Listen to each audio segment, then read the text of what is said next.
the answers, no answers. I could find you, I could find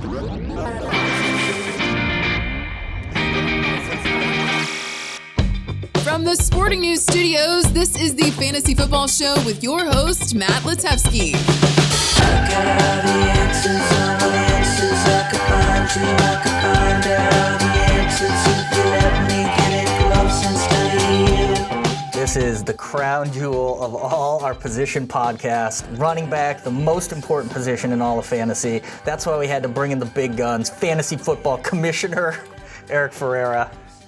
Also a DAZN employee. Yeah, known to take running backs early in the draft. That's your thing. That's my thing. People say that about you. People say that. Oh, you're that commissioner who takes running backs early. I am Matt Litevsky, Sporting News Fantasy Senior Editor, and we've cranked out every other position podcast. I'm glad I could be brought in for the big one. But we had to save this one for last because this is the meatiest. This is the one that matters. Let's face it, if you're only going to listen to one Sporting News Fantasy position preview podcast. After you listen to the defensive special teams one. Yeah, that was a pretty good one too. This would be the one to listen to. This would be number 2. Well, maybe number 3. Wide receiver was good too. You weren't in on that. But, I wasn't. It couldn't have been that great. You know, quarterback actually It wasn't probably bad. lacked a certain je ne sais quoi. There you go, French. I like that. But yeah, tight end was a pile of garbage. Don't listen to that one. But everything else, no, actually was pretty good. But So now they're all great. You know what? They really kind of are. Yeah. We really did a good job this year. We're commissioners. I mean, we should do a good job. But we're going to run it down like we have with all of them. We're going to look at our top tier, which goes 8 deep. You can make a case it should be deeper. You can make a case it should be less. I don't know. We'll get into that. We'll look at some of our least favorite backs from the second tier. Get into the third tier too. Some boomer bust guys. These are the real make or break. Some of them I think are going too high. Maybe some of them too low. Get into them. We got our favorite sleepers, our favorite deep sleepers. We got some do not drafts, which, you know, they're going to be drafted. I mean, they're on the board in the 14th round. Take them. Sure. So I never like the do not draft. It's like, well, but eventually you draft them. Because otherwise we'd be like, do not draft Tony Pollard. It is not worth it. Right. It's a whole podcast. Cowboys fourth trigger. On players you shouldn't draft. Yeah. And then we're going to make bold predictions at the end. Mine's very bold. Is yours lame again? No, it's way bolder than yours. Okay. I like your arbitrary. Fair enough.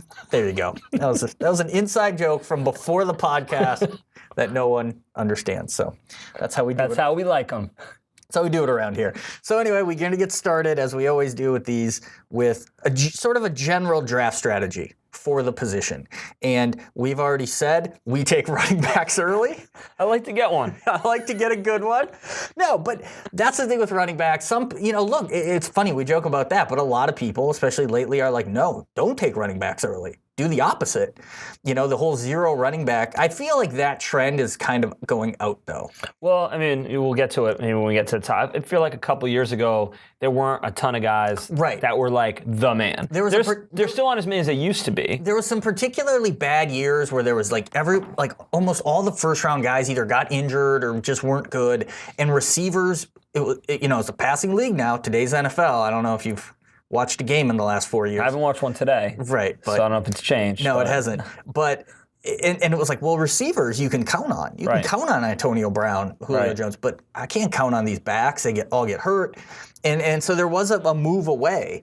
And now I think the last couple years there's been a little bit resurgence. The ones who are good are really good. Yeah, you still do have to worry about injuries, of course. And as we saw last year, holdouts, and which we're dealing with again this year. Mm-hmm. So there are worries with running backs, probably more so than wide receivers, I would say. But at the same time, there's just less really good. There's less elite ones.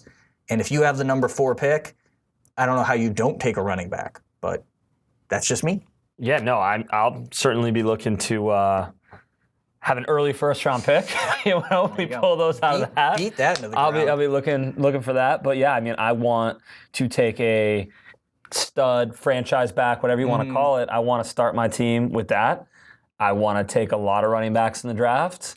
Certainly, like middle rounds, late, you want those lotto tickets. You're going to get a handcuff, whether it's your handcuff or not. I want someone's handcuff. I definitely want one awesome one. Right. I want a bunch of good ones that play. Yeah, I want all awesome. And then I want a couple of lotto tickets. I want all my players on my roster to be awesome. But that's not realistic. Right. But I want a couple of we'll talk maybe, at the end of the draft, you want to take that boring dude who really doesn't have a shot with a high upside or a lotto ticket. Frank Gore or Devin Singletary. Right. They're I two want the lotto bills. ticket.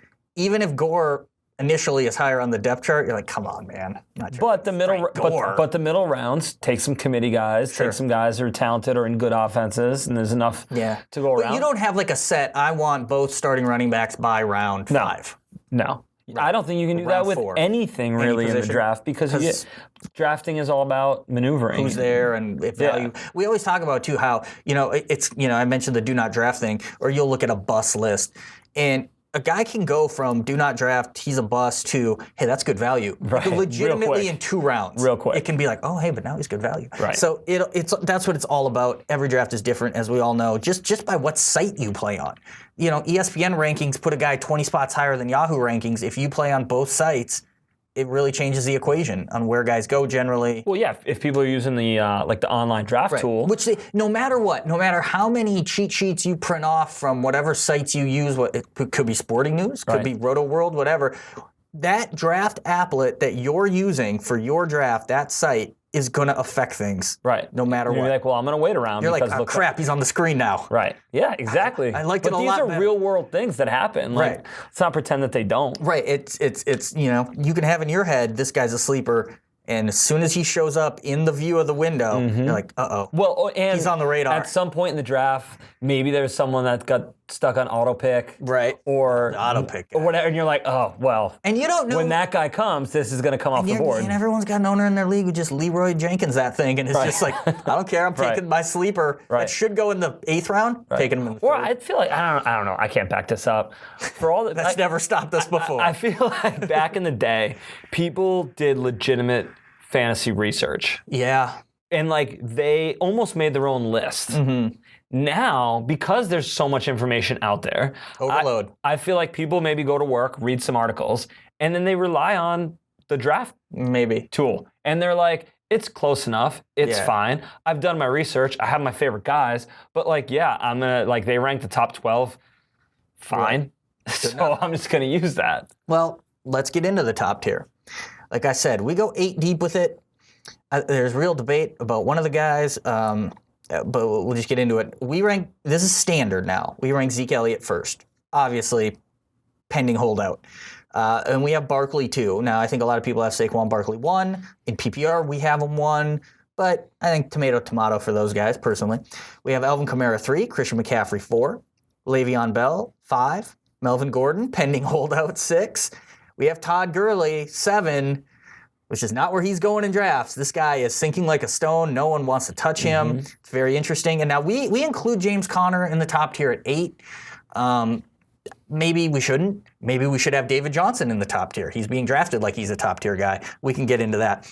So just looking at that group, do you see, first of all, do you agree, Elliott Barkley? Well, if depending on who your draft is, good problem to have. I'm not taking Elliott if he's not in camp. Okay. Especially not 1, 2, 3. I had no problem starting my team with Barkley, no problem starting my team with Kamara. We're still hesitant on McCaffrey, but I don't know. You are? I'm not. I mean, I'm not, but you are. I'm just saying, I'm drafting very late, so it probably won't matter. I'm not taking Elliott over those guys unless he's in camp. I don't know at what number, at what point you do. I personally think Elliott is going to play this year. He's got 2 years left on his deal. It's not typically when players hold out. Right. I think the Cowboys need him. But Le'Veon Bell didn't play last year. Yeah. So I think all bets are off. Kind of an onion in the ointment. I mean, at what point, how strong are you on... I mean, Elliott's awesome, right? He's basically averaged 100 yards a game. Yeah. Rushing yards, not even his receiving yards, in his entire career. And he had big uptake in receptions last year. Maybe that goes back down now that it's a full season of Amari Cooper. But 6 rushing TDs, 3 receiving last year. I say that's fluky. That's fluky. Right. That's why we have him 1, and a lot of people look at him as like, well, why is he 1? But those touchdowns, he has 20 touchdown potential legitimately, even if he only 100%. Scored 9 last year. But my question back to you is, does he need to be in camp for you to draft him first? Probably. What number? But it's not even first overall. We're just talking first round at that point. How far down the first round do you go? Him and Melvin, both of them. How far down the first round do you go to be nah, ain't worth it?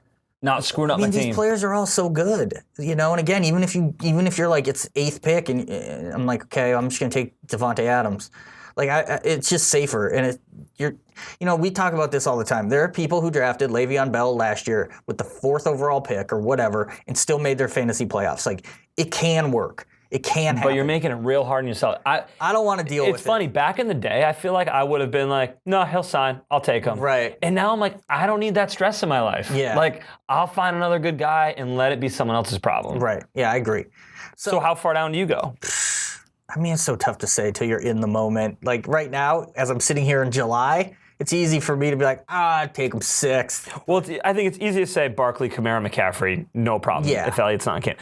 You take him over Bell? Well, so Bell's interesting because sat out a year. Seemed more interested in being a rapper than playing football. He got paid, which often is certain guys cannot be as motivated once they get paid, especially guys with other aspirations off the field. And he's a guy who was on a great team. Now he's on a not-so-great team. Had a very unique running style that his offensive line sort of knew how to work with. What if the Jets' O-line doesn't know how to work with it? There's a lot of question marks with him, but we're just like, well, the talent's so great. But there's red flags with him, for sure. And it's funny, though, the attitude with him, it pulls you back in, right? I mean, the other day, he apologized to fantasy owners for last year and said he's up for 500 carries. Right. Or 500 touches, sorry. Mm-hmm. So you hear that, and you're like, well, there's a guy who got paid, but isn't, 500 touches. Well, I mean, he's obviously exaggerating, but like, it's not a bad attitude to have, right? Mm-hmm. So, yeah, I don't know. It's like after Barkley, Kamara, McCaffrey, it's like here come the question marks between Elliott, Bell, Gordon holding out, Gurley being hurt. Right. So Gurley's the big one that we need to talk about. Okay. Because he's got an arthritic component to his knee, which is terrifying. Obviously, last year, sat out the final few games of the regular season. I think people forget this, was very good in their first playoff game when he came back after the rest. But then the NFC title game and the Super Bowl, like almost did, the NFC title game, he just barely played. Super Bowl wasn't good. And people are really I think overreacting because I think he's still young enough. He's had a whole offseason. They're obviously going to not give him as many touches. So that is a reason lower his value. But this guy was easily the number one back last year. I worry about him a little more in PPR. I still think he's going to get the carries, but I think the receptions could come down. I still think he's going to score a ton of touchdowns. I think he's going to be really good. I don't know, but I'm seeing him go in 3rd rounds of drafts. Mm-hmm. That seems crazy. But maybe it's not. I mean, maybe this is a very real worry. A degenerative issue, knees, that's bad. But you can also take the opinion of, well, he'll be fresh at the beginning of the season. Yeah. So you take your W's and you hope you draft some other guys. Maybe you get his handcuff, and you worry about later. Right. I agree. And we'll talk about his handcuff later. But I'll say this. I would feel better dropping Gurley down in the first round to a spot where, like if I'm picking, say, maybe 10, 11, or 12, and I can make a real good educated guess for who my second... swingaroo? No, like you might still take him first, but if I can make a really good educated guess on who my second player is going to be, I'd feel a lot more comfortable taking him versus going... it can be a very good receiver. Right, but going at like 7, where you have him ranked, on that turnaround, maybe if I'm counting out guys, I'm like, I don't want Gurley. I don't want Gurley and his question marks with this receiver and his question marks. But none of those top 8 receivers have question marks. Yeah, as far as I'm concerned. So it's like whether it's Juju, whether it's Beckham, whether it's Michael Thomas, whichever one of those guys is there, and one of them will be, or Kelsey, you're gold. Like that's why I think you might. In some ways, you're better off drafting toward the end of the end. I'm going to pull the move where I'm going to hope that I'm in a spot where I don't have to. Like to me, the sweet spot in the draft is landing Barkley, Kamara, McCaffrey, maybe Gordon, depending on his holdout. Oh, I mean, the holdout guys are different because they can sign one day and they're back, and your draft is totally different.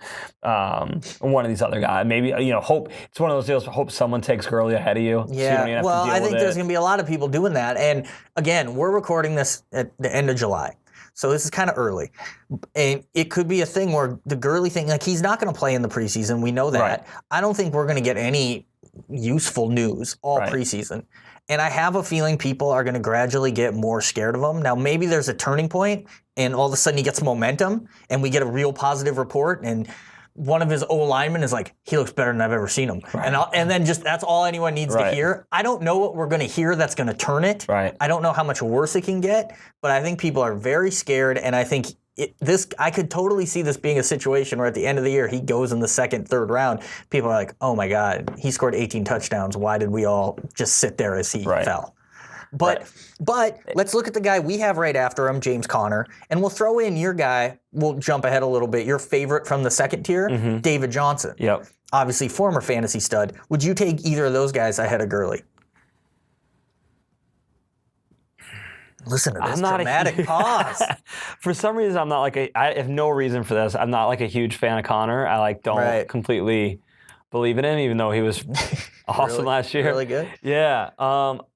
And I'm kind of I'm that guy who likes to bounce back dudes. Like, I'm into David Johnson. Mm-hmm. You're here for him. Man, that's a tough one. I think a lot of people are like, yeah, 100% I would. Take Conner ahead of him, ahead of Gurley, maybe Johnson. Is he consensus on the other sites?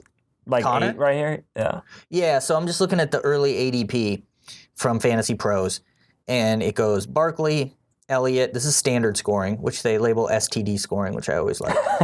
Barkley, Elliott, Kamara, McCaffrey, Bell, David Johnson 6, James Conner 7. Now, they obviously have Gordon lower probably because of the holdout concerns, so he'd probably be above them. And then they have Gurley 9, 13th overall. So, yeah, I mean, James Conner. Maybe in this 8-9 spot, maybe you go first receiver off the board. Ooh. You let a couple of these dudes drop, and then you jump on the running back. But what if it's Joe Mixon? You don't feel as good about Joe Mixon, right? I like Mixon. He was a disappointment. He was a disappointment last year. He was a disappointment, but still had good stats. Yeah. Like, I feel like the perception of Mixon last year doesn't really match up to where he finished overall, which was very good, and that was with a couple missed games. Right. He has massive, top 5 potential that he sure does. Everyone's kind of treating like, we know his ceiling, this third-year guy. Right. So, I have a tough time with that, too. I'm like you. I'm lukewarm on Conner, but I shouldn't be. Especially, we know what that running backs do in that offense. We know how many balls they catch. We know they get their opportunities. The thing with David Johnson, I'll jump. But I'm more lukewarm on David Johnson. But here's the thing. You want to talk about misleading stats. I do want to talk about that. Last year, in a bad year, throwing up air quotes. Yeah, I see them. Okay. The listeners don't, but I do. 940 rushing yards, 446 receiving yards. Mm-hmm. So that's 1,380. Right? 10 TDs. Yeah. That's not terrible. Never said it was. He's definitely got room to improve on that. Right. And look, new offense, should be more offensive-friendly, up-tempo, etc. There just should be more room for stats. I'm just saying he did that in a bad season. Bad season with a worse. I think we can agree, no matter what, the unknown of Kyler Murray, we can probably agree he's going to be better than what they had last year. Right. We know the offensive system is going to be, again, more conducive to offense than what it had last year. I get it. But I don't know why. I'm just he averaged 3.6 yards a carry. And even if you want to blame that on the offensive line and the lack of good quarterback play, the offensive line's still terrible. Mm-hmm. And even with better quarterback play or more spread out offense, that worries me. And maybe it was an aberration. We see it, though. We see aberrations like that happen. He also makes it up for it in 500 receiving yards, though. That helps, for sure. But again, compared to Joe Mixon or a couple of these other backs that are right around there and potential breakouts. We'll talk about one here in a second, Kerryon Johnson. Dalvin Cook could be included in that list. Those guys you really kind of see, really having a huge year. Could they jump them, or is this just David Johnson was the I don't know if he actually finished number 1, but he was pretty close that 2 years ago. So we have that in our mind. The other thing is, he's the only running back worthwhile on Arizona. He's going to be a 3-down back. Chase Edmonds all right. He's all right, but it's not. I mean, I would Giovanni Bernard is still going to do something to Joe Mixon, right? He's going to play on some passing downs. You say he's a 3-down back? Yeah. He's a 3-and-out back because Arizona's going to be punting all the time. Good one. Thanks. Anyway, I guess we're done. We don't have. That's it for the podcast, we don't guys. have a rim shot on that one. We don't have a rim shot. No, I get it, but Bernard actually really doesn't do anything. Like, even receptions-wise, he doesn't. But they throw him in on the downs, though. That's the thing. He's in the game, but but this is the thing. Right now, in our minds, because Giovanni Bernard was like a dude we were excited about for a while, we think he probably plays more. And we're like, oh, Chase Edmonds, he barely comes in, right? I bet they play like the same amount of snaps. But okay, but we just don't watch Cardinals So you'd go games. Mixon over Johnson.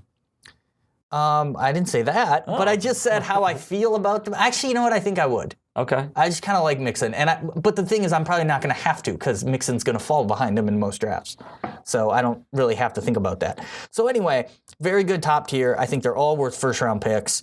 One of them, at least one of them, if not two of them, certainly Gurley, I think, is going to slip to the second round, which is great value.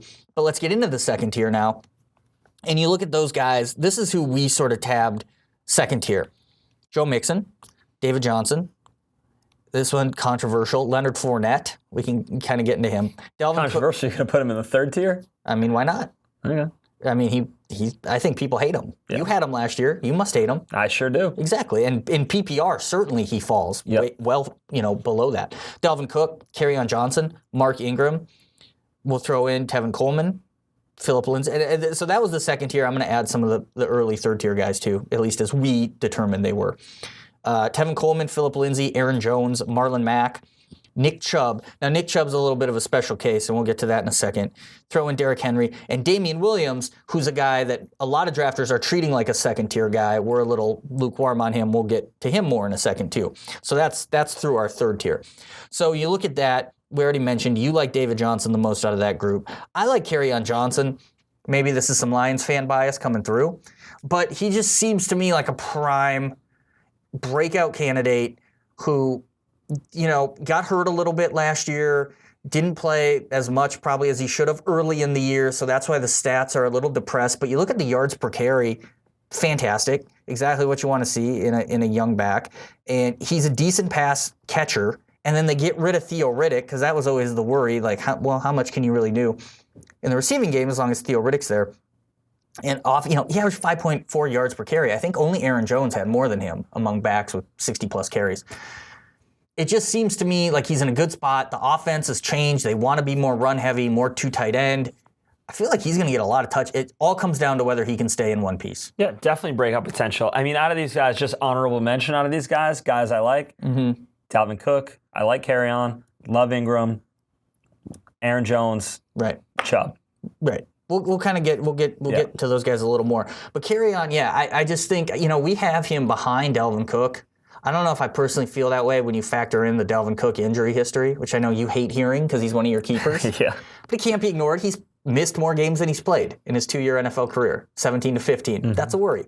And also, I feel like there's this perception that he's a really good receiver. He's an okay receiver. But we kind of just haven't seen it. The thing I do like about him, another offense that wants to run more, and they don't have a backup. Right. And we'll talk about that later, too. I'd put Cook and Kerryon over Fournette. See, most people would. Yeah. Now, I think almost everyone would. So the argument for Fournette is just he has talent. I'm still holding on to he has talent. That's a team that wants to run. Does he have something to prove this year? Chip on that shoulder. It's huge. A team that wants to run, that we know what they want their identity to be. And he should get a ton of touches. And I just feel like it's there for him to break out. And given the way fantasy owners are kind of treating him, not quite like the plague, but at least some level of a disease. Probably a curable one, but still not one you want to get. Right. Fill in the blank. I don't know, chlamydia, whatever they're. Is he better or worse in STD scoring? Yeah, I mean, he's better at STD scoring in more ways than one. So, but I just feel like this is a classic example of fantasy owners overreacting. Last year was just a bad year for that team, bad year for him. The injury, anytime you start the season getting injured in the first half is tough. Yeah, I could see a bounce back. Right. I don't know. You said you like bounce backs. I don't know if I'm going to be a part of this one. I don't think. Yeah.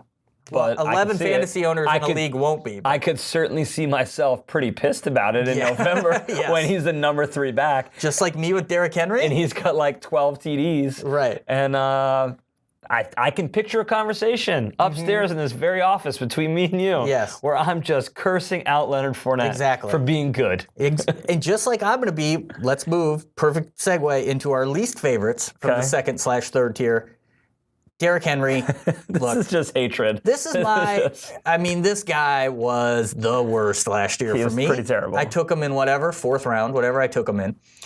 Did nothing. Was terrible. And just watching him play was like punching yourself in the dick for like an hour, for 3 hours. And he was terrible. The offense, they were the worst team to watch play football, I think, that offense. They're up there. And every time he scored, he was on my bench because he had sucked for 3 straight weeks before that. I don't make the playoffs, of course. I drafted Derrick Henry in the 4th round. And then the Sporting News Christmas party happens. And then it's a Sporting News Christmas party. I'm getting free food. I'm getting free cola, which I prefer. Not you're getting free beer. I'm getting free cola. Right. And someone checks their phone. And someone's like, hey, what's going on in this Thursday night NFL game between the Jaguars and the Titans? Where no offense ever happens. Remember us at least the Jaguars-Titans are playing that night, so we don't have to care about the game. Yeah, we don't have to care about it. So it's like, I'll just check the score. Is that a 99-yard touchdown run from Derrick Henry?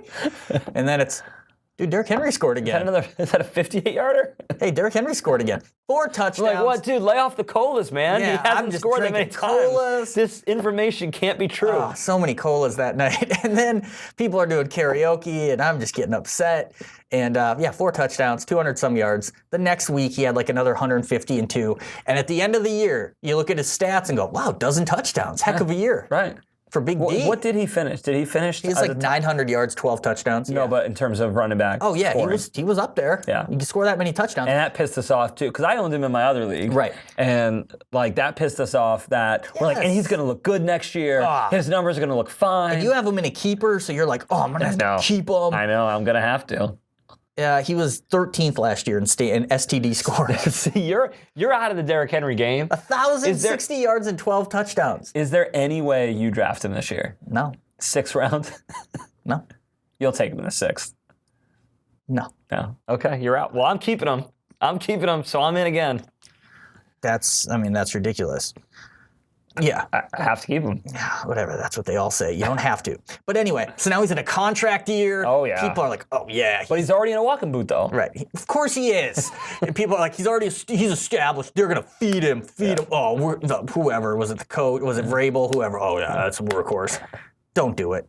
Don't do it. It's just going to not end well for anyone. He's going to get overdrafted. 6th round, okay. You're right. Maybe I consider it the 6th. Maybe in the 6th. But other than that, no, I'm not taking that ticket again to ride that ride. Well, you're going to have to listen. Although they do pass. He does run Wildcat, which I kind of like. This is the tier of people that me and you are going to complain about in the office. That everyone's going to complain Monday, about Tuesday in morning. their office. I look forward to it sounds like I really like David Johnson. I'll probably be complaining about him. Definitely going to be complaining about Fournette. Yeah. I'm keeping Dalvin Cook. He'll probably disappoint. Oh, he's hurt. Let's see, down to, and then Henry. We'll complain about him too. All right, well, hit me with your least favorite. My least favorite is Tevin Coleman. Little Tev. He's all right. He's fine. I don't like the amount of backs they got in San Francisco. All right, that's the worry. I don't like Matt Breida was bright up. Breida, we're back to this again. Oh God, I still don't know. Yeah, that was always scary last year. He was fine last year. He was good when he wasn't hurt. Sometimes he was fine when he was hurt. But he's always hurt. It's never on the up and up whether or not he's hurt. Never or playing. seen a back that relatively slight who is questionable that often who played. Right. They never play that often when they're questionable. Yeah. And then Jerick McKinnon, who they signed last year. He was the prize. Who tore his ACL. Right, in preseason. And so we have Coleman much higher than other sites. So when you look at our rankings, he's higher. I think a lot of people have him as a tier 3, if not tier 4 back. We have him up in tier 2. My logic behind that, and it's kind of lazy, right? It's just the whole Kyle Shanahan connection. They went out, they got him, they wanted him. Kyle Shanahan has coached him before. He's coached him to some very good seasons before. And I think, we know what he wants his offense to look like. And if it goes as he wants it to go, 2 running backs will be prominently involved. And I think without question, Tevin Coleman's going to be the primary rusher. In PPR leagues, I might rather have McKinnon. There's a case to be made for McKinnon in PPR versus standard. But I think Coleman's a decent enough receiver, too. He's going to get catches. Like, when those guys were both going in Atlanta, they both got decent amount of catches as well as carries. And I think Coleman's pretty good. He did disappoint last year. And that is a big knock against him when Devontae Freeman gets hurt right away. And we're all like, here it comes. This is Unleash him. And then why is Ito Smith in the game? Right. All the time. Right. So that's a worry. So you feel strongly about him ahead of all these other guys? I mean, I don't feel strongly. Okay. But, you got to kind of make some calls. You Right. got to go out there a little bit. And I like the offense. And I think he's going to get opportunities. And we might look back and go, man, why were we so scared about that preseason? Like, Matt Breida always gets hurt. Jared McKinnon was hurt. Neither of those guys are full-time backs. Coleman is. Of course he's getting 17 touches a game. Okay. I like Aaron Jones and Chubb more All than right. him. Well, let's get into that. And Lindsey still scares me, although he was real good last year. So we're going to go in our little boomer bust section. Okay. I don't have Lindsey on here, but we could put him on here because this dude was awesome last year. Not pretty much out of nowhere, at least mostly out of nowhere. And they just keep talking about how much they like Royce Freeman, how good Royce Freeman looks, how they want to be a committee with Lindsey and Royce Freeman, almost getting an equal split. This is a classic. As fantasy owners, we sit here and go, well, that's dumb. Lindsey's better. He'll win out. That's dumb. A lot of times they don't. We see NFL I don't coaches. say that. Right. Well, you're a commissioner. But I just meant average owners. But a lot of times, much as fantasy owners think we know who's better and who should get more carries, NFL coaches are like, nah, but this guy's bigger. Or just whatever their little reason is. Well, Freeman was a first-round pick or second-round pick? Nah, he wasn't first, but he was a higher Second-round pick than pick. Lindsey, yeah. Well, Lindsey wasn't drafted, so yeah, he was. But I'm just saying he had some pedigree. He was like one of the first backs off the board. Yeah, for sure. At this time last year, everyone loved. Everyone loved. Yep. So he's got the measurables. Obviously, I'm sure they want to, get him involved. They probably don't want a committee, but they want two backs that are good and interchangeable. I'm sure. I like Aaron Jones a little bit. All right, yeah. So let's get into those guys. Here's the 5 that I've sort of tabbed: Damian Williams, Nick Chubb, Aaron Jones, Josh Jacobs, and David Montgomery. So Aaron Jones, this guy, both years in the league, 5.5 yards per carry, leader in that stat. Like I said last year, among regular running backs, and we think a good offense. It's Aaron Rodgers, so we think it's going to be good, but who knows? And it looks like he's kind of broken free finally. Like Jamal Williams is in the rear view, Aaron Jones is the guy. But can we count on it? He's got in trouble before off the field, hence the suspension to start last year. He's had injury problems in the past. Is this just a classic guy who is a constant fantasy tease? We like the stats, but he just never stays on the field or whatever the case is. Well, I mean, maybe, but I don't know. It's like you said before, sometimes these things just go away. They have their breakout, whatever. I like him. Right. He hasn't really broke out yet. He's in a good offense. He was breaking out last year and then got hurt. Well, he started 2 games late. Had a suspension, had his earn his way back on the field. Yeah, got to. All that stuff. And I mean, Aaron Rodgers was playing all last year on I think a fully broken leg. Right, and torn ACL and MCL and PCL, right, according to you. I'm going to keep adding to that. You hope a guy like this gets a fresh start in training camp, comes in as the guy, takes ownership of that, and then the talent that averaged 5.5 yards a carry comes out over a full season. Right. So he's the kind of guy where you could definitely see where it's like Aaron Jones is a top 5 back, and you could kind of see where it could go wrong. Hence why we're labeling these guys boomer bust. I think we both like him more than we're worried about him. And that draft position of around the 15th, 16th back is about right. But he does have higher upside. Now, Nick Chubb is a guy who, if Kareem Hunt doesn't exist, Nick Chubb's in our top tier. He is a top 7 back. You're taking him ahead of Connor. You might be taking him ahead of Gurley. You love him. But, Kareem Hunt exists, and he will be there week 10. And he is too talented to just be a 5-touch-a-game, change-of-pace guy, no matter how good Nick Chubb has been through the first 8 games. And I just can't ignore it. And I think a lot of fantasy owners are. He's going to get drafted higher than where we have him ranked. Because it's going to be, take your stats. Take them, worry about it later. Or it's going to be, I'll have picked someone else up. Or it's going to be, and this is how I would probably play it, is the Nick Chubb owner overdrafts Kareem Hunt. Probably. Yep. Or remembers to take Kareem Hunt before everyone. Hunt's going to get drafted, but for someone But if I don't own Nick Chubb, why do I want to eat a roster spot? That's exactly what I'm saying. 9 weeks. Like, that's a long time. That's a long time to wait for someone. This isn't an injury. Who isn't going to be a starter when he comes back? Right. This isn't an injury where it's like, well, maybe he'll beat the timetable. Right. Or a Gronk situation where you can be like, well, if he doesn't come back, I'll just try. You know that he is coming back in week 10. Right. But you also know Nick Chubb, I mean, barring injury, Nick Chubb's there. And at the very least, we'll be splitting time. And the other thing, though, and this is, I saw they were like applying for Hunt to be around the facility. Do you put any stock? No, but do you put any stock? And I know that they can. I just got an image of him hanging out, like smoking in the parking lot. I totally get. They can send an intern over to Kareem Hunt's house and give him a play-by. I get it. Yeah. Like, I get it. But do you put any stock in the fact that, because I don't know how much we've seen a suspended player that's this good, out this long, switch teams, be in a new organization. Right. Do you put any stock in the fact that Kareem Hunt might not be really ready to go? Absolutely. Week 10? For 100%. That's the problem with this situation. From a game plan perspective? Right. So it could take 4 weeks. Like, the first 4 weeks could be 5 touch a game, and Chubb's cool for 12. And at that point, it's like, yeah, that's the full season for fantasy. Like, all right, you'll adapt if you make the playoffs. But I don't know. Like, I don't see Chubb as losing the job, obviously. But at the same time, I just can't see Kareem Hunt being a gadget player. No, he's super talented. They'd probably because he's better, right? If Nick Chubb might be a top 10 back just in terms of talent, but Kareem Hunt is a top 5 back. Yeah.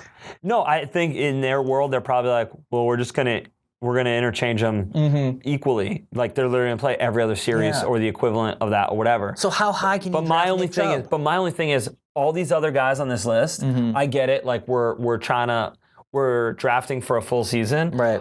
All these other running backs on the list could be hurt week 3. Like, I'm looking at the Fantasy Pros ADP. Nick Chubb, 11th running back off the board, 18th overall. That's insane to me. I don't think that's insane. 18th? I don't think second round? I don't think that's insane. For a guy who might not help. But all these running backs, we joke, they're all day to day, right? Like, we talked about. Why wouldn't you take a wide receiver though? But like Fournette, hurt like all last season. Yeah. Cook hurt parts of 2 seasons. Right. Like, so those guys, you're just like, yeah, they'll get me 10 weeks. Like, you don't know that. I mean, that's fair. That's fair. But I don't know. That's just. I'm going to let that be someone else's problem. Because the other thing, too, you have to draft Kareem Hunt, which means you probably have to overdraft Kareem Hunt. And like you or me. But maybe, I don't know in this case if you do, though. No, you do because it's in your head that you have to. Because you and me are probably like, if I don't get Nick Chubb, I don't care about Kareem Hunt. So you probably don't have to. But you're like, but I have to. And all it takes is one other owner who thinks they're cool and draft Kareem Hunt. And I don't want to mess with it. As much as I like Nick Chubb. I don't know. I feel like if you used... let's say a 10th round pick on Kareem Hunt. Yeah. We talk about taking backup running backs, lottery tickets and stuff. You've got a guy. It's a dead spot. But it's not, but the guy you take in the 10th round a lot of times. Well, maybe the guy you take, not me. But a lot of these guys, you're going to wait. We're going to talk about some of these other guys. Stars. Some of these sleeper running backs. You're going to have to wait potentially 6-7 weeks for them to Yeah, you're right. You're right. I don't know. I just think it's not a good situation to be in, but I totally get the philosophy of, look, by week 10, half my lineup's going to be different. Right. My roster, whatever. I'll worry about it then, and I'll have a stud the first 9. I think we've games. learned like a lot of time. Like me and you, we typically build balanced teams that have good use of roster spots, and you're like, this over a long enough time period would be a pretty good team. But sometimes we forget that like it's just week to week. It's week to week, and like win week 1, worry about week 2. You want to start out like starting out 5-1 is 10 times better than how deep your roster is. Yeah, no, you're right. All right, let's go to another guy in that same vein. Damian Williams taking over for Kareem Hunt. So here's a guy who came in last year, was solid, had an awesome 2 playoff games, and the Chiefs have said everything right about him. He's our guy. He's the full-time guy. He's going to be our guy all season, which obviously you can't tell people in the offseason, but they're saying it. They brought in Carlos Hyde, who looked cooked. I mean, just looked absolutely cooked last year. They draft Darwin Thompson late. It's not like they made a priority to draft a running back to compete, really. And people are treating Damian Williams like he's just like, going to be really good. He's in a good offense. He can catch the ball. He can run the ball. We know what running backs do in that offense. He's getting drafted in the second round. That's too rich for my blood. I've seen Damian Williams be a cast-off for too long. I've seen those types of veteran running backs. Yeah, it's one thing when you start the season super fresh in week 13 against tired defenses, but when you have to go in from week 1, it doesn't always work out the same. But am I too worried? I'm pretty worried. Okay. I would rather not be in a position where I have to take him, or at least... And then you have to draft Carlos Hyde. Or at least not be in a position where I have to take him and really need him to be... to hold down my team, you know? And and you have to take him in the second or third round. I'm sure if he's healthy, he's going to have big weeks. Yeah. Especially people. But he's been a cast-off. And we don't know if this guy can really carry the load of an offense over, again, starting from week 1 is different than starting in week 13. A whole season. I mean, did we kind of see that? And this might not be a fair comparison at all, but that year, Andre Ellington was awesome when he took over. Didn't he take over in the middle of Arizona season, and he was awesome? Yeah. And then he was a 3rd-round pick in fantasy the next year, and it seems like a lifetime ago, Andre Ellington. You know what I mean? Yeah. But he was worthless pretty much. Right. And no, it happens every year with someone. I'd rather be in a position to not take him. I mean, when do you feel comfortable? 4th round? I guess so. PPR maybe a little higher. We'll put it this way. What back do you want? I'm comfortable with him being my 3rd back. Well, right. But there's people drafting him as their number 1 if they go wide receiver 1st round or something like that. So, yeah, I mean, I'm in the same boat. I'd rather do 2 better, obviously, 2 better with an awesome wideout. Yeah. And then if he's my 3rd before Mr. Second wideout in the 4th round. Mr. Second wideout position? It's like Mr. Manager? Yeah, no, I flex. Love it. Feel great. You feel good about that? You can't, that's not feasible. He has to be drafted as an RB2 if you want him, and probably too rich for my blood, but I get it. It's great offense. Feels like anyone. But we were talking about this in the wide receiver podcast the other day.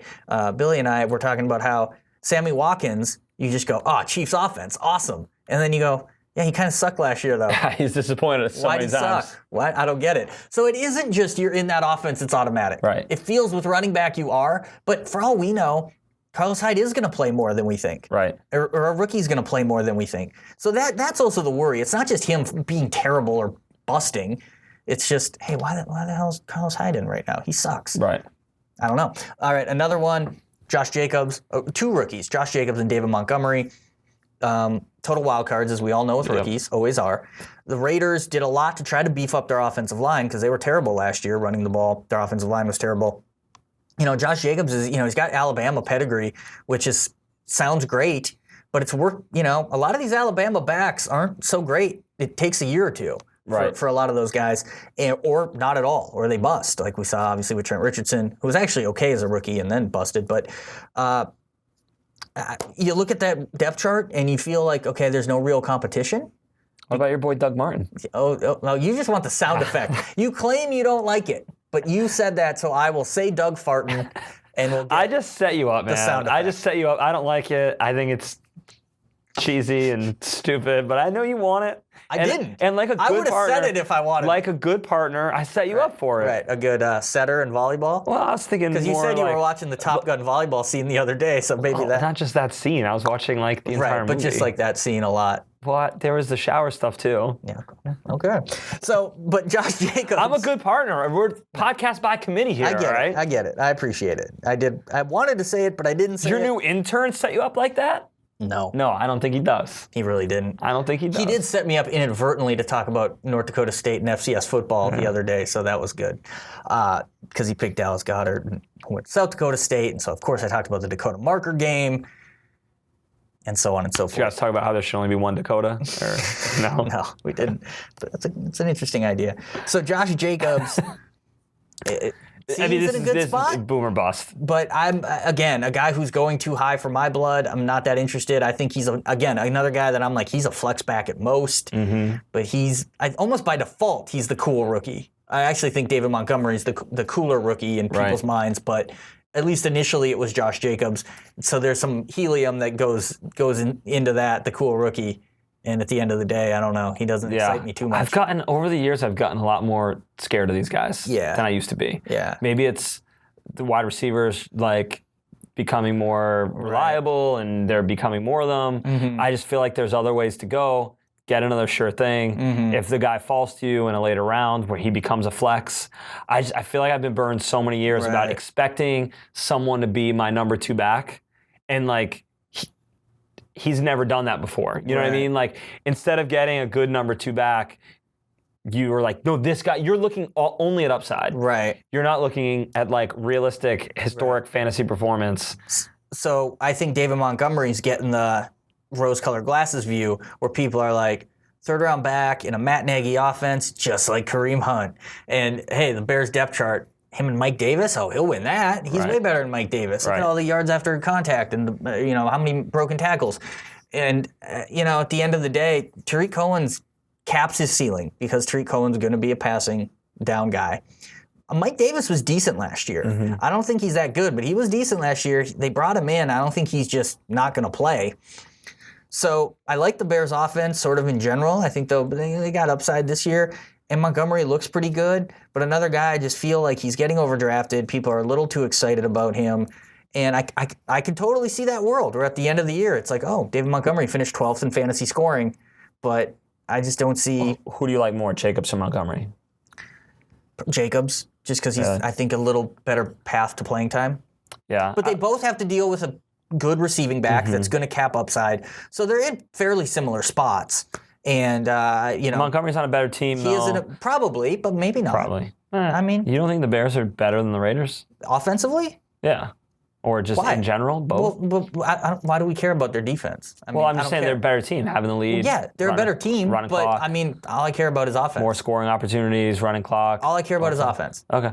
Well, I was just giving you some reasons why their offense be in better positions, but you didn't really care, so... I mean, that's marginal. I like Montgomery a little bit. That's marginal. But I watched a lot of those Iowa State games. You watch Iowa State basketball, I watched their football too, man. I've seen this guy churn clock at the end of the games. You watch SEC football, you in Big 12 basketball. I have seen this guy for some odd reason, for kind of a random nondescript running back on a blah college football team. For some reason, I think I just bet against them a lot. All right. And like when you go to Ames.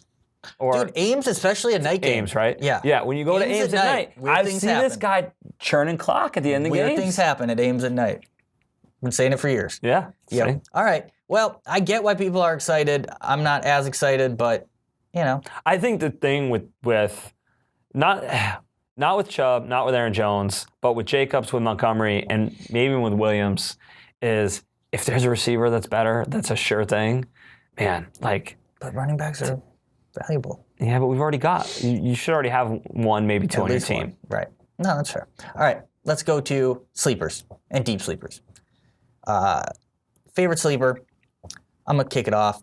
I picked this guy. I talked about this guy a lot last year, and then he didn't play till week 16 because the old recovery from the Achilles. Everyone's favorite sleeper. Yeah, the old recovery from an Achilles took a little longer, but Deontay Foreman, and let's face it, part of the reason people are elevating him is because they just are trying to take the food off Lamar Miller's plate. Like, we are bussing that table. We're like, you're done. Even if you don't think you are, you're done. And the fact is he might not be. He's okay. He's still serviceable. He's not that old. But fantasy owners have just decided, Lamar Miller, your time's up. Beat it. Because he's blah. Exactly. He is boring. So Deontay Foreman could be that dude. Maybe it's not week 1. Maybe it takes a few weeks. I don't know exactly how their depth chart's going to shake out. But, he seems like the kind of guy who should be a good sleeper. Yeah, I like him a little bit. Yeah. And I went a little more I feel like this is a little more on the boring sleeper train. Maybe. I was trying to stay away from just picking a generic rookie. I went Ito Smith. Yeah. It's weird. The judge. I feel like, and because he was on your team last year, I think. Oh, yeah. There were weeks where we were like, Ito Smith, getting carries, doing things. He kept getting more touches than it seemed like he should. But then you look at his numbers. Not great. 3.5 yards a carry. Bad. For and even do you almost say for a backup, it should be higher because maybe they kind of come in more odd situations. They should just, I don't know. Oh, he's running the 3rd and 14 draws. Yeah, where he's right. Getting 7 yards. So it's weird because I feel like you were starting him last year at flex sometimes. I also had a bad team, but yeah. But like, and then you look back and you're like, well, he had 315 yards, 3.5 yards a carry, and not like, great. What, like 3 touchdowns? He had 32 catches. Right. It's pretty good in a backup role. But this is a play on, I don't know if Freeman can stay healthy. You busting Devontae Freeman's table? I mean, I'm not taking food off his plate. Okay. But I'm asking him if he's done. You're at least looking. I'm looking over his table. From the station. I'm looking over his table. Is he finished? I don't know. He seems to just kind of be Let me picking at that go pork chop. ask him if they need anything or if I can clear anything away. I don't know if he's still pecking away. Yeah. But I'm definitely close to busting his table. We're getting there. It's a play on him not being. You're definitely not offering him refills. I mean, do you think Devontae Freeman's going to play 16 games this year? No. I don't. Now, Do you think Ito Smith's going to play? I mean, they've been playing Freeman and Coleman for years together. Always. And, Dirk Cutter's back, who's been there before. And just given Freeman the injuries he had last year, he's getting up there a little bit. He's not old. But I do think they want to, they've been talking up Ito Smith. They've been talking up like, hey, this is going to be a compliment. We want to get him the ball more, even though he wasn't very good. And maybe he's the receiving back. I don't know. But plus, great opportunity for team names. All you can Ito. There's a lot you can do with that. Okay, maybe some Judge, maybe some Lance Ito plays. Absolutely go with something, here come the Judge when you're playing. So there's a lot of reasons to like him. Not much else. Intangibles. Yeah, not much else on the depth chart here. Kenyon Barner, rookie Kadri Ollison, I think he's from Pitt. I mean, not a lot there. Still a good offense. Right. Oh, very good offense. Still got that fast turf. Yep. Fast turf. I think he's a guy that you can draft in the middle rounds. Yeah. He's a guy, so here's the thing with him. He's a handcuff, quote unquote, who doesn't necessarily need an injury to have flex value. Right. And those guys I really like. He's also a guy, and I don't know, I haven't done any mock drafts or any of that yet. He can't possibly be a sexy pick. There's not a lot of buzz for the Judge. I wouldn't, because of Freeman, he's probably getting drafted at the end of drafts. Mm-hmm. He's probably not going undrafted, but he's a guy I could see going undrafted. I don't know where you got him on ADP. Yeah, he's a little higher just because people recognize people don't really like Devontae Freeman. Right. So that's why. But I don't think people are super excited about him. No, there's not a lot of, you walk down the street, you're not hearing a lot of Ito Smith conversations. Yeah, I mean, I do. I hang with some pretty sick fantasy football That's people. True. Another guy I just want to mention, because he was such a bust last year, Ronald Jones, the second. And that Ferrari in the garage, man. Ferrari was in the garage. Are we taking him out of the garage this year? He was parked all year. He was terrible. He's rested. 1.9. I look at it as he's rested. He didn't waste those legs last year. 1.9 yards a carry. But look, this is for guys like this, I love situations where new coach, it's like a fresh start. Blank slate. That's what he needed. And you look, again, bad offensive line, I get it. But, I mean, Peyton Barber, you talk about blah. Peyton Barber's blah. So I think 2 yards and fall down. Ronald Jones was 1.9, so he can't even claim that. But he's the kind of guy who you can see with the new start being pretty good. I still think, PPR, he loses value, but they don't really have a pass catching back, so I don't. Winston only throws deep. Or over his own head. Yeah, he's one of the two. So or to the other team. Yes. So Ronald Jones, I think, he's kind of a guy I think he's on everyone's radar to some degree, but it's just how much can you project. All right, deeper sleepers, this was the ultimate cop-out when you sent me this. You just did 4 rookie second-year guys. Did I do that? Yeah, you did. Thanks. Which ones do I want to pick? All right, you got Rashad Penny. Yeah, sure. Damian Harris, Devin Singletary, and Darrell Henderson. So 3 rookies and a second-year guy. Yeah, Penny, Carson's pretty good, whatever. I wouldn't. He was good. I think Carson, people didn't totally realize how good he was Carson probably needs to go away for Penny to have any value. But you never know, because the Seahawks do weird stuff. Yeah, I really like Damian Harris. We'll get into a little bit more about the Patriots situation. That kind of surprised me. I know they got guys, James White, Burkhead's still there, Sony Michel. They just seem to really like him. Sammy Morris. They drafted him. They drafted him high to not use him. They did. I think he's got 3-down back potential. Maybe no one's ever going to be a 3-down back on the Patriots again. I don't know. No one will be, ever. Singletary, I like him on the Bills. So he's a real interesting one to me where he's 4th on the depth chart, but the 3 guys ahead of him are LaShawn McCoy. Combined age. We are bussing that table. Yeah. Frank Gore, who's been bust. You know what's funny though? But he's good. Gun to your head, right? Yeah. So McCoy's probably the starter. Right. Right, at least. Unless he gets cut, yeah. At the beginning, right? And Gore is even older. Yes. But if you had to get like 4 yards, if your life depended on it, and you had to put one of those two backs in, give me Gore. You're taking Gore every time. And then they go and they get Juice Yeldon, who doesn't. Why is he on that team? And then they draft Singletary in the 3rd round. And nothing makes sense there. I don't know anything about Singletary. I mean, he was a stud in college. It's a situation play. Yeah. I'll say this, though. This is where I'm going to give you my not so bold, or my not so running back bold prediction. Mm-hmm. Josh Allen leads the team in rushing. There you go. Yeah. Easy. I think that's I'll book that. Wow. So this confident. This is a play on 2 old backs. Right. Yeah, they're a weird team. And you draft a guy in the 3rd round generally means you have plans for him for the future. So I don't know why you have those other guys, or at least all those other guys, which is why I feel like a cut is coming at some point. It's not going to be Singletary. So that's definitely an interesting thing to watch. And I mean, Henderson's a must. Henderson is so obvious with the Gurley thing. Gotta handcuff him. Got to, and just, is Henderson just going to, I mean, could he have flex value even if Gurley's healthy? In that offense, if they use him. I mean, if they use him. Because they're not going to overwork Gurley. They're just not. I mean, it'd be stupid to. They're just not. Right. So this dude has to win the job. Right. He's got to learn it. Another stud in college. He's got to work on his pass pro. Got to get that pass pro down. You got to get that down. Got to be good in pass pro. You do those things, I think there could be some value there. There's value there for sure. And then I'll throw another one. This is a guy you need to know, Dalvin Cook owner, Alexander Madison from Boise State, solid in college, and just that depth chart. I mean, Amir Abdullah's on it, for God's sakes. Still? The fact that they didn't, I think they're a prime team. They're waiting out. They're waiting for Gore? Or Corey Clement or whoever the Eagles eventually cut, because they got a cut coming. There's a couple other situations. I mean, J.J. still hanging out. He doesn't have a team. So there's some couple situations like that where I could see the Vikings, and then just all of a sudden Madison's, doesn't matter anymore because now he's a 3rd stringer and who cares. But as it stands right now, real interesting situation there with him. Played at Boise State, so he's used to the weather up there in Minnesota. Yeah, because Idaho is just right next to it. They're all the same. In terms of how you view a United States map, how you think geography works. All right, so do not draft players. Okay. I mentioned the Eagles probably have a cut coming. You look at their depth chart. You got Jordan Howard, who they signed in the offseason. You still have Corey Clement. You still have Darren Sproles they bring back.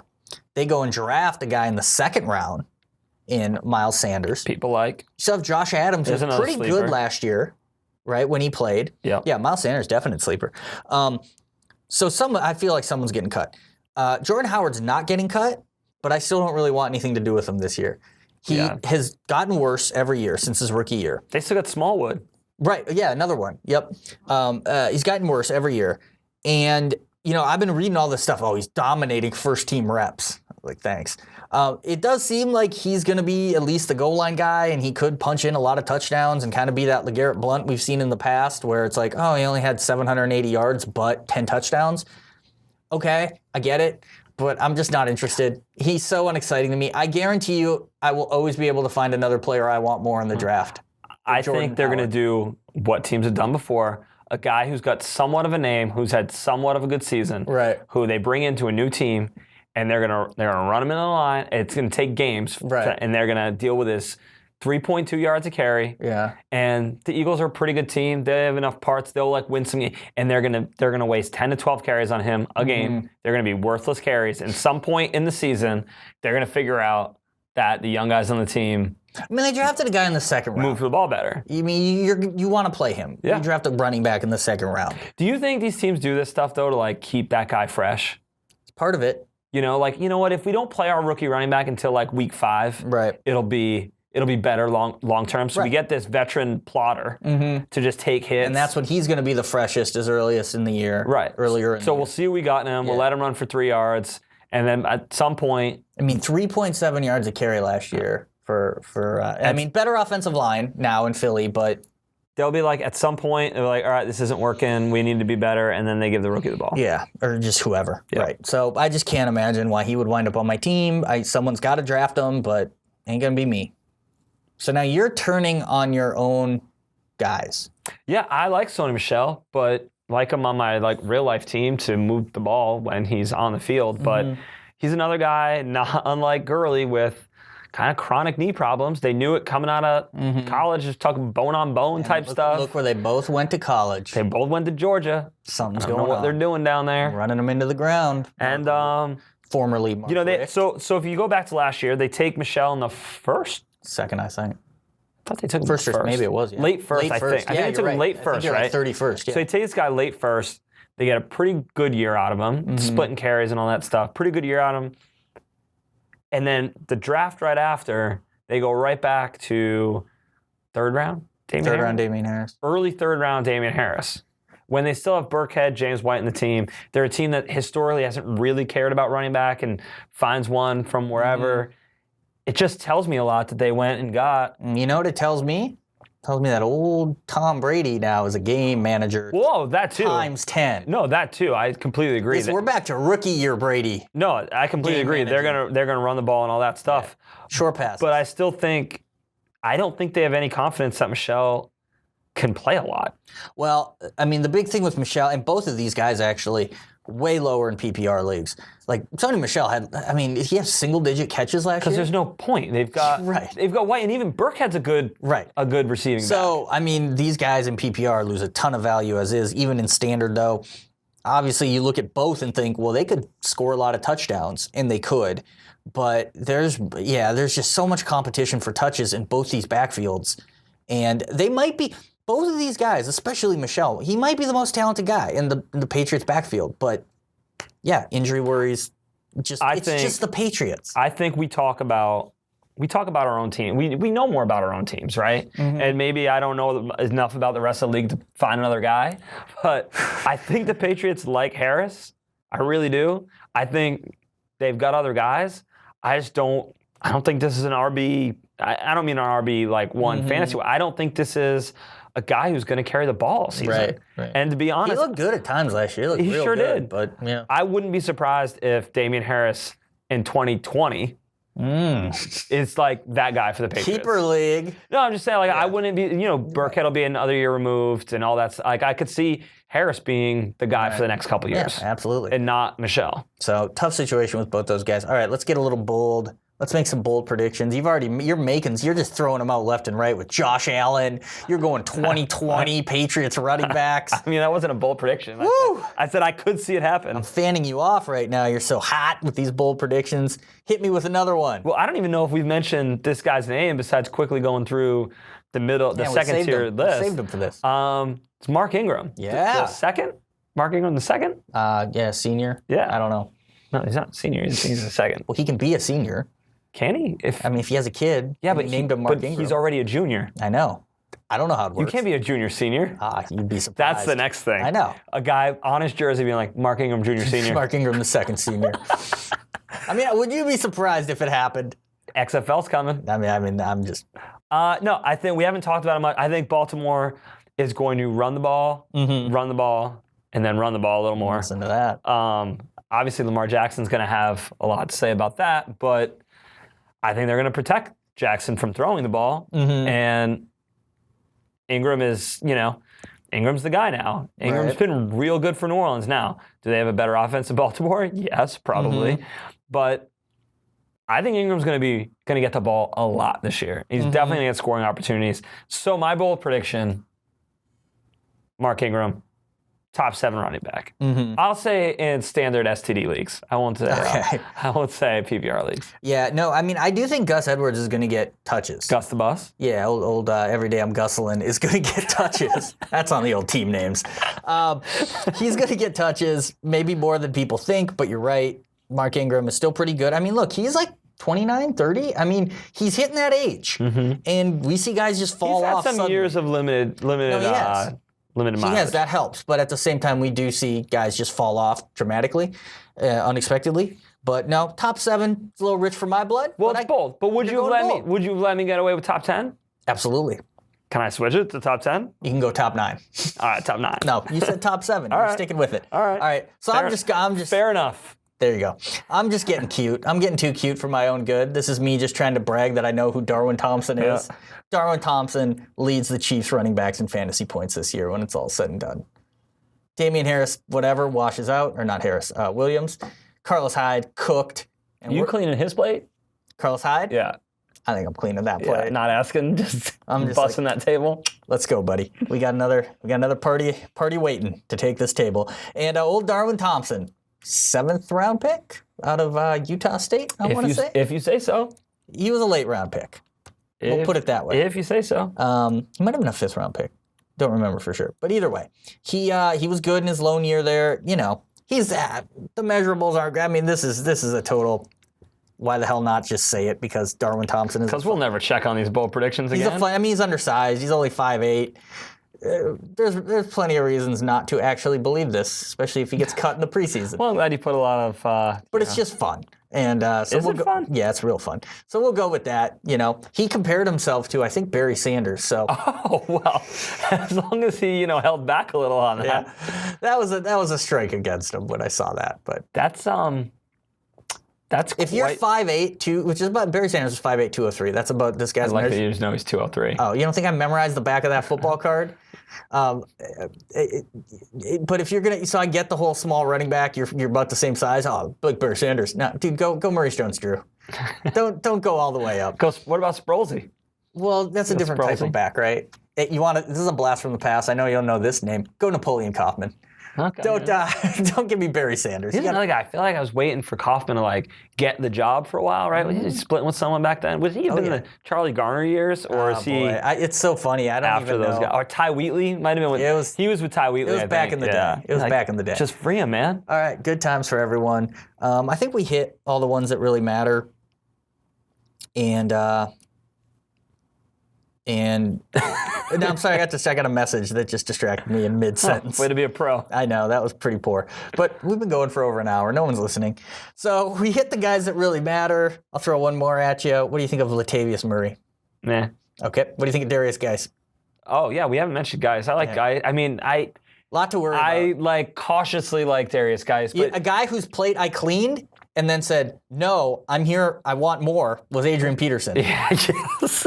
Apparently not going anywhere. I'm not done eating. I am not done. I want seconds. No, Murray, no, not interested in it at all. I like him. I think he's going to be basically what Mark Ingram was. And no, Geis, cautiously optimistic that he can eventually take that job and be a guy. I think it'll be later in the season. That's the thing with a lot of these guys, right? How about Kenyon Drake? Man, last year was just tough. Bad team. Tough. Well, but you know what? Last year, he had like 9 touchdowns. But remember all the confusing crap with him last year? He wasn't playing. And fresh slate. Yeah. Fresh slate, but bad team, bad O-line, but a good receiver. I like him in PPR. The old STD. I'm not sure he's got the cure, so I'm not totally in on him yet. Those are some good quick hitters we just knocked out of the park there late. All right, that covers it. Running backs. Like I said before, we have position previews for every position, and they're great. They're all great. They're all worth if I do say so myself. This is the longest one, so don't. Read the ones I wrote. They came out really good. Yeah, that's what I always say about my articles.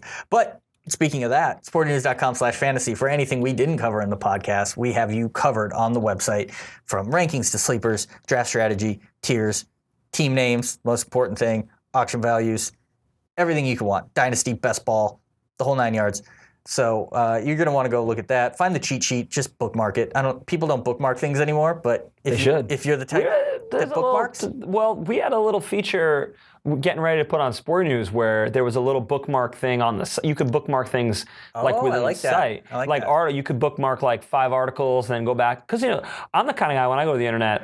And I'm on a site or whatever. Right. And I'd be like, I like that one, that one, that one, that one. You're surfing? And then from one side, I might be like, I want to read that one, that one, that one. Sure. So, hasn't been released yet. It's in the future sometime. Oh, beta testing? But we might have a little thing like that one day. Look for that. But use your regular bookmarks for the cheat sheet. Use your regular bookmark for that. Make it a tab. And come back, you'll see we update it every time we publish something new, and we're publishing new stuff every single day. You never plug your Twitter, though. Shouldn't you plug your Twitter? No, I don't need people asking me questions. Now you can find it at Latusky. It's but people, the silent V, people don't know how to spell it. You can spell it for them. And you're just like, hey, figure it out, M. Latusky. Figure it out. At MLUTOVSKY. I'm just trying to get you followers, bro. I'm turning you into an influencer. I'll buy followers if I really need followers to ever. Don't you want to influence? I influence. Okay. I mean, I do influence. Okay. That's the sad thing, is I have a small amount of influence. I mean, I'm no Kendall Jenner, but I have some influence. So anyway, look for all that. That covers running backs. For Eric Ferreira, I'm Matt Letuski. Thanks for listening, and until next time.